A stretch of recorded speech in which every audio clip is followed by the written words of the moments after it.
নমস্কার সবাইকে, welcome to GM study for dreams. আজকে আলোচনার বিষয় ডব্লিউপি সাব ইন্সপেক্টরের, ডব্লিউপি যারা এসআই হবে সাব ইন্সপেক্টর, সামনে পরীক্ষা, তার জব প্রোফাইল এবং কয়েকটা ইম্পর্টেন্ট টপিক যেটা আলোচনা করতেই হবে। সবাই এত প্রশ্ন করেছে যে পড়াশোনা করছি, তার সাথে সাথে আপনি যদি একটু এটা আলোচনা করে দেন তাহলে আমাদের মাথায় যে মাইন্ডসেটটা ক্লিয়ার থাকবে যে আমরা কোন দিকে যাব, কীভাবে করবো, সেটা অবশ্যই ভালো হবে। এই ভিডিও তো করেছি, এর সাথে সাথে আমি একটা ভিডিও করেছি, সেটা হচ্ছে তোমাদের পড়াশোনার যে স্ট্র্যাটেজি, 1 মান্থ স্ট্র্যাটেজি, এটা করেছি। এটা অবশ্যই তোমাদের জন্য আমি শেয়ার করব।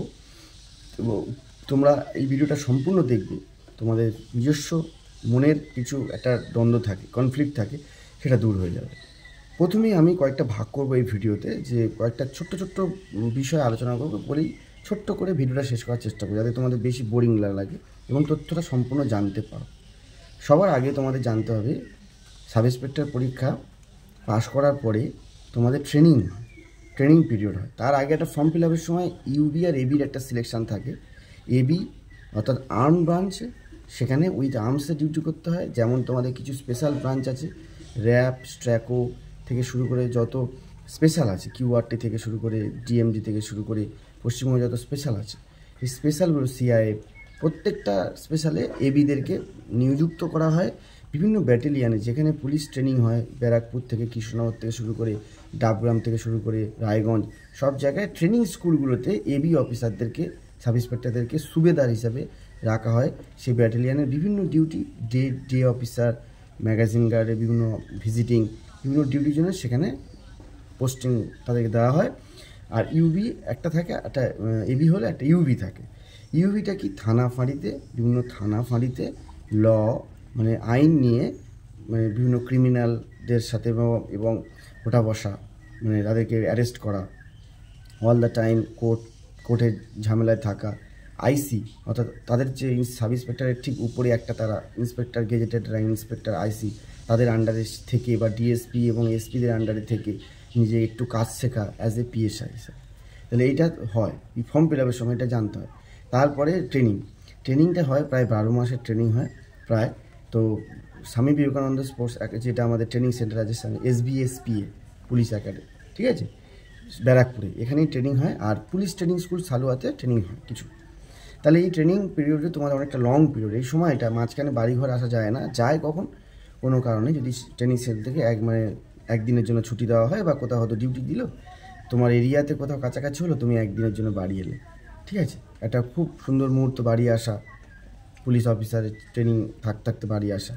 এবার যারা এর মধ্যে ইউবি অফিসার হয়, এবি নয়, যারা ইউবির অফিসার হয়, তাদের নিজস্ব থানা, ধরো আমি যদি মগরাট থানার অন্তর্গত, কেউ হয়তো শিবপুর থানা অন্তর্গত, তাহলে সেই থানাতে ইনভেস্টিগেশনের জন্য আসে।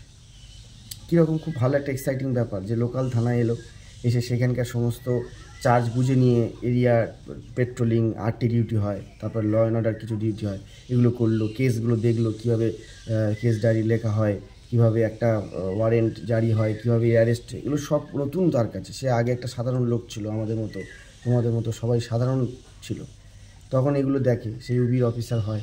লাইফটা তাদের অনেকটা টাফ, অনেকটা লড়াইয়ের মধ্যে দিয়ে যেতে হয়, অনেকটা বুদ্ধিমান, অনেক কিছু নিজের ওপর ডিপেন্ড করে। তখন সে অরিজিনাল সত্যিকার একজন পুলিশ অফিসার, দারোগা যাকে বলা হয়। তাহলে এই ট্রেনিংটা মানে সময় স্যালারি কিন্তু অতটা থাকে না, মানে খুব বেশি, যতটা ধরুন 42,000 বা যতটা ট্রেনিং হয়ে যাওয়ার পরে পায়, তার আগে স্যালারি নিয়ে বেশি কিছু বলবো না। এটা তোমরা যখন সার্ভিস পাবে অটোমেটিক জেনে যাবে। কোনো কিছু স্যালারি নিয়ে আমি কোনো ভিডিওতে বলি না, অতটা সবাই জানো, এটা নেটে মারলেও দেখা যাবে, এটা বলি না, ছেড়ে দাও। যেটা ওটা টার্গেট নয়, মেন হচ্ছে জানাটা। তাহলে এবি এবং ইউবির ভাগটা এখন যদি না বুঝো, আরও একটু বলবো। তো ট্রেনিং হয়ে যাওয়ার পরে এবারে পোস্টিংয়ের সময় আসে। আমরা যেরকম ট্রেনিং হয়ে যাওয়ার পরে সালুয়াতে আমাদের কৃষ্ণনগর থেকে বাস এসেছিলো, 9 battalion, SAP 9 battalion, state arm police SAP. তা সেই জন্য সেখানে এবারে বিভিন্ন জায়গা থেকে পোস্টিং আসবে। আমার এক বন্ধু, ও আর্মডে হয়েছে, এবি। কেন, হাইট, ছাতি যখন মাপ হয় তখন একটা ভাগ থাকে। ইউবির অফিসারদের হাইট একটু কম লাগলেও চলে, কিন্তু লেখা পরীক্ষায় নাম্বার কিন্তু ইউবি অফিসার, মানে থানায় যারা যাবে তাদের কিন্তু নাম্বার বেশি কাট অফ আসে, আর যারা এবি তাদের একটু কম আসে। তো এটা কেন, এটা কিছুই না। কী কারণে ডিপার্টমেন্টের প্রথম থেকে এটাকে দেখা হয়েছে যে তারা ল নিয়ে থাকবে, লেখালেখি বেশি ব্যাপার আছে। এবিদের ট্রেনিং, ফিজিক্যাল, এগুলোর ওপর দিয়ে সারা জীবনটা চলে যায়। Law and order firing practice, ছেলেদেরকে ট্রেনিং শেখানো, নতুন নতুন ব্যাচ এলে তাদেরকে শিক্ষকতা করানো, টিচার, তারা পুলিশ তৈরি করে। আর ইউবিরা কী করে, তারা থানায় থাকে, থানায় থেকে আমাদের এলাকার আইন শৃঙ্খলা বজায় রাখে। ঠিক আছে, তাই বলে কি এবি অফিসার আইন শৃঙ্খলা বজায় রাখে না? অবশ্যই রাখে। তারা আসে বিভিন্ন ব্যাটালিয়ান থেকে, যে ইউনিটে তারা থাকে, সেই ইউনিটগুলো থেকে এসে একটা থানার আন্ডারে ডিউটি করে আবার ইউনিটে ব্যাক করে। কী ডিউটি করে? হোলির ডিউটি, মহরমের ডিউটি, দুর্গাপুজোর ডিউটি, যত ল অ্যান্ড অর্ডার ডিউটি আসে সেইভাবে সিসি নিয়ে তারা আসে একজন অফিসার হিসাবে, থানার আন্ডারে তারা কাজ করে আবার যথাস্থানে ফিরে যায়। এটাই এবি অফিসারদের লাইফ। ব্যাটালিয়ানেই থাকতে হয়, পুলিশ লাইনে যদি থাকা যায় পুলিশ লাইনে থাকতে পারে, ডিস্ট্রিক্টে পুলিশ লাইন, আর ব্যাটালিয়ানে ডিস্ট্রিক্টে পোস্টিং হওয়ার আগে ব্যাটালিয়ান লাইন। এটা ছিল এবি ইউবি নিয়ে একটা ছোট্ট আলোচনা। ইউবি অফিসার হতে চাও না এবি অফিসার হতে চাও, এখন থেকে মনে মনে স্থির করবে ইউবি হলে কিন্তু কাট অফ হাই যাবে, সেইভাবে পড়াশোনা করো। যাদের হাইট চেহারা খুব সুন্দর আছে তারা পরবর্তীকালে ফিজিক্যাল নিয়ে কিছু পিটিআই, ভালো ট্রেনার, ভালো ছেলেমেয়েদেরকে পড়াতে ভালোবাসো, ট্রেনিং করাতে ভালোবাসো, তাহলে অবশ্যই সাব ইন্সপেক্টর এবির দিকে টার্গেট করতে পারো, সরাসরি টার্গেট করতে পারো। আবার যদি কেউ না দুটোই করবো, যেটা হবে হবে, এটাও হতে পারে। এবার আসছি পিএসআই পর্বটা কী। পিএসআই হচ্ছে ট্রেনিংয়ের পরে 3 বছর পিএসআই পর্ব থাকে, প্রফেশনাল সাব ইন্সপেক্টর। এই যে পিরিয়ডটা, এটা অনেকেই আমাদের যে কনস্টেবলের আরসি, টিসি, টেম্পোরারি আরসি নতুন হলে একটু মানুষ তাদেরকে তাচ্ছিল্য করে, কিন্তু অফিসারদের কেউই তাচ্ছিল্য করেন না। পিএসআই হলে একটা অনভিজ্ঞ, তখন অভিজ্ঞতা হয়নি, তাই একটা আইসির আন্ডারে থানা ইউবি অফিসাররা বা ডিএসপির আন্ডারে, এসডিপিওর আন্ডারে হাতে ডায়েরি পেন থাকে, তারা একটা ট্রেনিং শেখে যে এটা স্যার এইভাবে শিখে পরবর্তীকালে তারা একটা সময় রয়্যাল বেঙ্গল টাইগার হয়ে যায়, তখন তারা লার্নিং পিরিয়ডে থাকে। আইপিএসটাও তাই, ট্রেনিং করার পরে একটা প্রফেশনাল পিরিয়ড থাকে, সেই সময়টা শিখে তারপরে এসপি, অ্যাডিশনাল এসপি আস্তে আস্তে তাদেরকে চার্জ দেওয়া হয়। ফট করে একটা ব্যাচ এলেই তাদেরকে চার্জ দেওয়া না, তারা বিভিন্ন ডিআইজি, আইজির কাছে চার্জ শেখে, বিভিন্ন রকম অভিজ্ঞতা শেয়ার করে, অভিজ্ঞতার সম্মুখীন হয়ে আস্তে আস্তে তারা এক্সপিরিয়েন্স হয়, কেউ একদিনে বড় হয় না। তা পিএসআই পর্বটা তাদের জীবনে চলে 3 বছর। পিএসআই পর্ব থানা খাটছে, তুমি তোমার লোকাল এরিয়ায় খেটে তুমি একটা জায়গায় পোস্টিং হলে, সেখানে তুমি প্রথমে একটা নর্মাল থানাতে তোমার দেওয়া হবে ইউবি অফিসার, সেই থানাতে একটু প্রেশার মানে খুন খারাপি এলাকা অনুযায়ী সেখানে একটু কম, সেখানে তুমি শিখলে কীভাবে কী হয়। ঠিক আছে। আর এবি হলে তোমাকে ডাইরেক্ট একটা লাইন, পুলিশ লাইনে পোস্টিং হতে পারে, ডাইরেক্ট একটা ব্যাটালিয়ান, তোমার ধর কৃষ্ণনগরে পোস্টিং হয়ে গেল। কৃষ্ণনগর ব্যাটালিয়ানের লাইফ, ব্যাটালিয়ানের একটা জগৎ, সেই তার ভিতরেই একটা জগৎ। ম্যাগাজিন গার্ড ভিজিট করা, বিভিন্ন ডিউটি পোস্ট ভিজিট করা, ল অ্যান্ড অর্ডার ডিউটি যাওয়া, বাসে করে যাবে, কনস্টেবল, এএসআই, সাব ইন্সপেক্টর সব একসাথে যাবে, গিয়ে সেখানে ডিউটি করবে। হই করে মুর্শিদাবাদে গণ্ডগোল হয়েছে, বাঁকুড়ায় গণ্ডগোল হয়েছে, সেখানে ডিউটি সেরে আবার ওই বাসে ব্যাক। যে স্কুলে থাকতে দেবে সেই স্কুলে কনস্টেবলরা থাকবে, এএসআই এবি থাকবে, এএসআইটা থাকবে সেখানে, এসআইরাও থাকবে, এবি পিএসআই পিরিয়ড তাদেরও চলবে। এইভাবে থানাতে কীভাবে খাটতে পারে একজন এসআই এবি, থানাতে কোনো একটা সিসি নিয়ে কোনো একটা কারণে গেছে, সেখানে তার কোনো একটা ইউবির অফিসারের সাথে তাকে ডিউটি করতে হবে। বড়োবাবু কেউ হয় না, বড়োবাবু সাব ইন্সপেক্টরই, অভিজ্ঞতা থেকে বড়োবাবু হন, একটাই র্যাঙ্ক সাব ইন্সপেক্টর।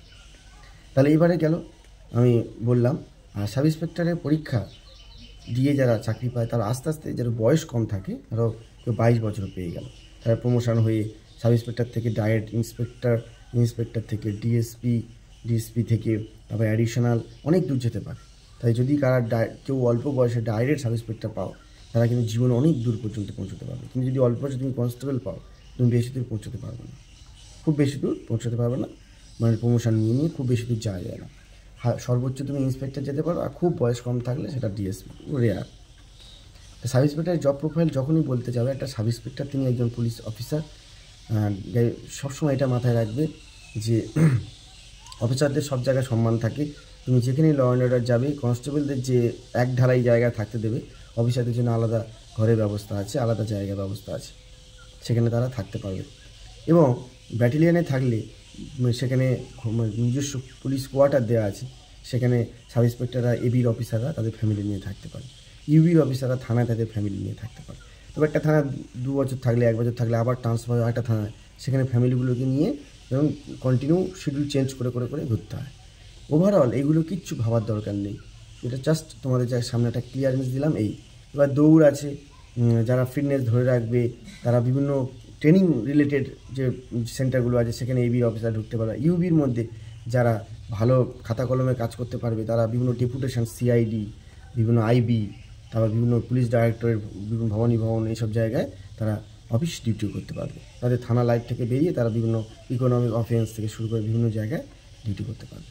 ছোট্ট করে আলোচনা করলাম, অনেক বড় আলোচনা হয়, তাই জব প্রোফাইলের মানে মাইনে তো বলেই লাভ নেই। তোমরা ঢুকতেই 40-এর ওপরে স্যালারি পাবে, তারপরে তোমরা কি বলবো ইনক্রিমেন্ট হতে হতে অনেক দূর পৌঁছে যাবে, সেটা বলার অপেক্ষাই রাখে না। একজন কনস্টেবল এখন ঢুকলেই 30,000 টাকা কাছে মাইনে পায়, তাহলে তোমরা ধারণা করে নাও যে একজন সাব ইন্সপেক্টর কত পেতে পারে।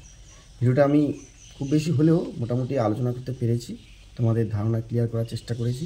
কেমন লাগলো জানিও। আরও যদি কিছু জানতে চাও কমেন্ট করতে থাকবে, যারা এই সাব ইন্সপেক্টরের বিষয় এই বিষয়গুলো বলুন। সবথেকে বড় কথা, চাকরি পেতে গেলে ম্যাথ, জিআই, পিলির জন্য ভালো হতে হবে। জিকেতে তো তোমরা ভালোই, ম্যাথ জিআই ভালো হতে হবে। আর মেনের জন্য ইংরেজি ডেসক্রিপটিভ আর অঙ্কের ডেসক্রিপটিভ। যে ভালো ডিটেলসে অঙ্ক বা লিখে করতে পারবে, যে পারে লিখতে সে পারবে চাকরি করতে।